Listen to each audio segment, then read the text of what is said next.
Hello friends, ओम श्री गणेशाय नमः। जय श्री कृष्णा। आप सभी का स्वागत है आपके अपने यूट्यूब चैनल पर।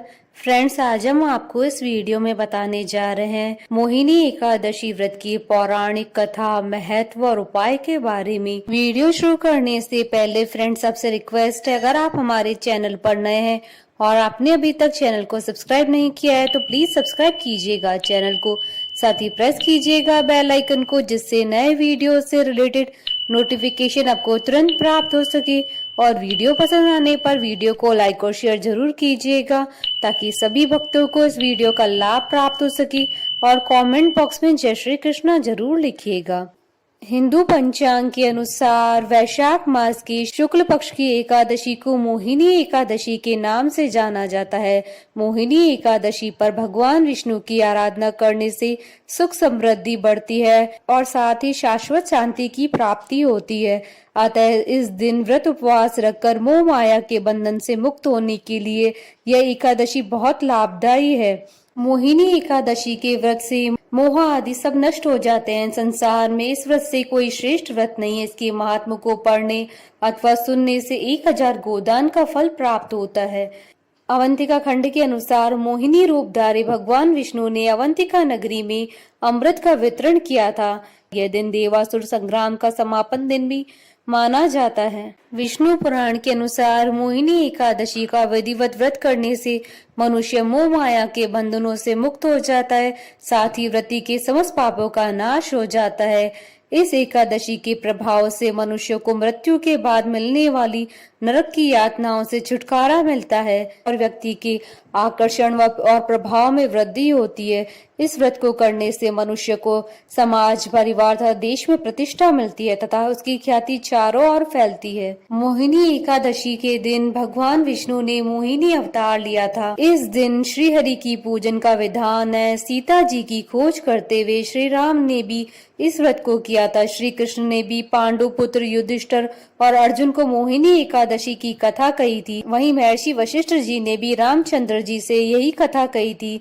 मोहिनी एकादशी के बारे में मान्यता है कि समुद्र मंथन के बाद अमृत प्राप्ति को लेकर देवता और दानवों के बीच विवाद छिड़ गया था। तब भगवान विष्णु सुंदर नारी का रूप धारण करके देवताओं और दानवों के बीच पहुंचे थे।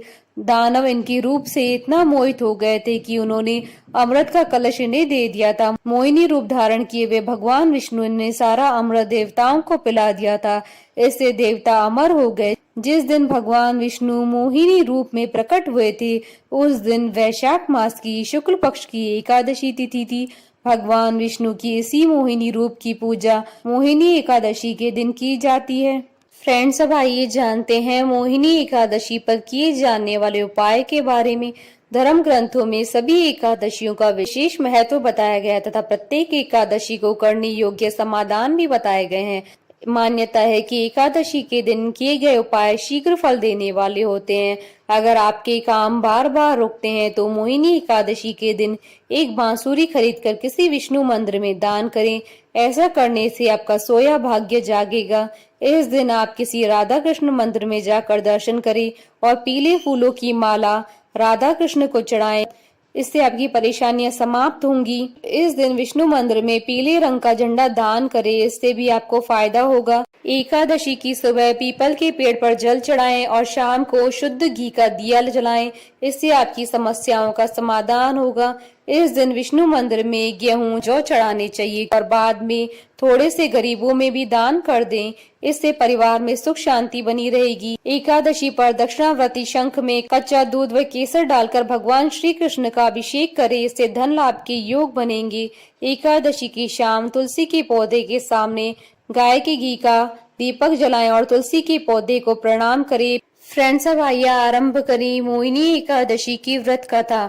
अर्जुन ने संयम और श्रद्धा से युक्त कथा को सुनकर श्री कृष्ण से कहा, हे मधुसूदन, वैशाख मास की शुक्ल पक्ष की एकादशी का क्या नाम है तथा उसके उपवास को करने का क्या विधान है? कृपा करके यह सब मुझे विस्तार पूर्वक बताइए। श्री कृष्ण ने कहा, हे अर्जुन, मैं एक पौराणिक कथा सुनाता हूँ जिसे महर्षि वशिष्ठ जी ने श्री रामचंद्र जी से कहा था। उसे मैं तुमसे कहता हूँ, ध्यान पूर्वक श्रवण करो। एक बार की बात है, श्री राम जी ने महर्षि वशिष्ठ से कहा, हे गुरु श्रेष्ठ, मैंने जनक नंदनी सीता जी के वियोग में बहुत कष्ट भोगे हैं, अतः मेरे कष्टों का नाश किस प्रकार होगा? आप मुझे कोई ऐसा व्रत बताने की कृपा करें जिससे मेरे सभी पाप और कष्ट नाश हो जाएं। महर्षि वशिष्ठ ने कहा, हे श्री राम, आपने बहुत उत्तम प्रश्न किया है। आपकी बुद्धि अत्यंत कुशाग्र और पवित्र है। आपके नाम के स्मरण मात्र से ही मनुष्य पवित्र हो जाता है। आपने लोकहित में यह बड़ा उत्तम प्रश्न किया है। आपको एक एकादशी का व्रत का महात्म सुनाता हूँ। वैशाख मास की शुक्ल पक्ष की एकादशी का नाम मोहिनी एकादशी है। इस एकादशी का उपवास करने से मनुष्य के सभी पाप तथा कलेश नष्ट हो जाते हैं। इस उपवास के प्रभाव से मनुष्य मोह के जाल से मुक्त हो जाता है। अतः हे राम, दुखी मनुष्य को इस एकादशी का उपवास अवश्य ही करना चाहिए। इस व्रत को करने से मनुष्य के सभी पाप नष्ट हो जाते हैं। अब आप इसकी कथा को श्रद्धा पूर्वक सुनिए। प्राचीन समय में सरस्वती नदी के किनारे भद्रावती नाम की एक नगरी बसी हुई थी। उस नगरी में द्युतिमान नामक राजा राज्य करता था। उसी नगरी में एक वैश्य रहता था जो धन धान्य से पूर्ण था। उसका नाम धनपाल था। वह अत्यंत धर्मात्मा तथा नारायण भक्त था। उसने नगर में अनेक भोजनालय, प्याऊ, कुएं, तालाब, धर्मशालाएं आदि बनवाए। सड़कों के किनारे आम, जामुन, नीम आदि के वृक्ष लगवाए जिससे पथिकों को सुख मिले। उस वैश्य के 5 पुत्र थे, जिसमें सबसे बड़ा पुत्र अत्यंत पापी व दुष्ट था। वह वैश्याओं और दुष्टों की संगति करता था। इससे जो समय बचता था उसे वह जुआ खेलने में व्यतीत करता था। वह बड़ा ही अधम था और देवता, पितर आदि किसी को भी नहीं मानता था। अपने पिता का अधिकांश धन वह बुरे व्यसनों में ही उड़ाया करता था। मद्यपान तथा मांस का भक्षण करना उसका नित्य कर्म था। जब काफी समझाने बुझाने पर भी वह सीधे रास्ते पर नहीं आया तो दुखी होकर उसके पिता, भाइयों तथा कुटुंबियों ने उसे घर से निकाल दिया। उसकी निंदा करने लगे।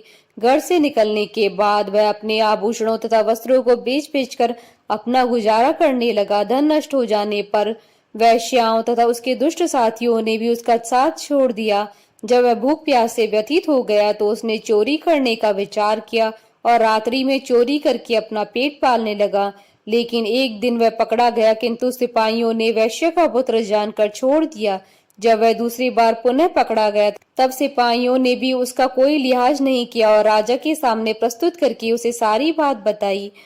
तब राजा ने उसे कारागार में डलवा दिया। कारागार में राजा के आदेश से उसे बहुत कष्ट दिए गए और अंत में उसे नगर छोड़ने के लिए कहा गया। दुखी होकर उसे नगर छोड़ना पड़ा। अब वह जंगल में पशु पक्षियों को मारकर पेट भरने लगा। फिर बहेलिया बन गया और धनुष बाण से जंगल के निरीह जीवों को मार मार कर खाने और बेचने लगा। एक बार वह भूख और प्यास से व्याकुल होकर भोजन की खोज में निकला और कौंडिन्य मुनि के आश्रम में जा पहुंचा। इन दिनों वैशाख का महीना था। कौंडिन्य मुनि गंगा स्नान करके आए थे। उनके भीगे वस्त्रों की छींटे मात्र से इस पापी को कुछ सद्बुद्धि प्राप्त हुई। वह अधम ऋषि के पास जाकर हाथ जोड़कर कहने लगा, हे महात्मा, मैंने अपने जीवन में अनेक पाप किए हैं। कृपा कर आप उन पापों से छूटने का कोई साधारण और बिना धन का उपाय बतलाइए। ऋषि ने कहा, तू ध्यान देकर सुन। वैशाख मास की शुक्ल पक्ष की एकादशी का व्रत कर। इस एकादशी का नाम मोहिनी है। इसका उपवास करने से तेरे सभी पाप नष्ट हो जाएंगे। ऋषि की वचनों को सुन वह बहुत प्रसन्न हुआ और उनकी बतलाई हुई विधि के अनुसार उसने मोहिनी एकादशी का व्रत किया। हे श्री राम, इस व्रत के प्रभाव से उसके सभी पाप नष्ट हो गए और अंत में वह गरुड़ पर सवार हो विष्णु लोक को गया। संसार में इस व्रत से उत्तम कोई दूसरा व्रत नहीं है। इसके महात्म्य के श्रवण व पठन से जो पुण्य प्राप्त होता है वह पुण्य 1 सहस्त्र गोदान के पुण्य के बराबर है। कथा सार, प्राणी को सदैव संतों का संग करना चाहिए। संतों की संगत से मनुष्य को न केवल सद्बुद्धि प्राप्त होती है अपितु उसके जीवन का उद्धार हो जाता है। पापियों की संगत प्राणी को नरक में ले जाती है। बोलिए भगवान विष्णु की जय, सनातन धर्म की जय। हमारे साथ इस वीडियो में अंत तक बने रहने के लिए आपका धन्यवाद। ओम श्री गणेशाय नमः। जय श्री कृष्ण।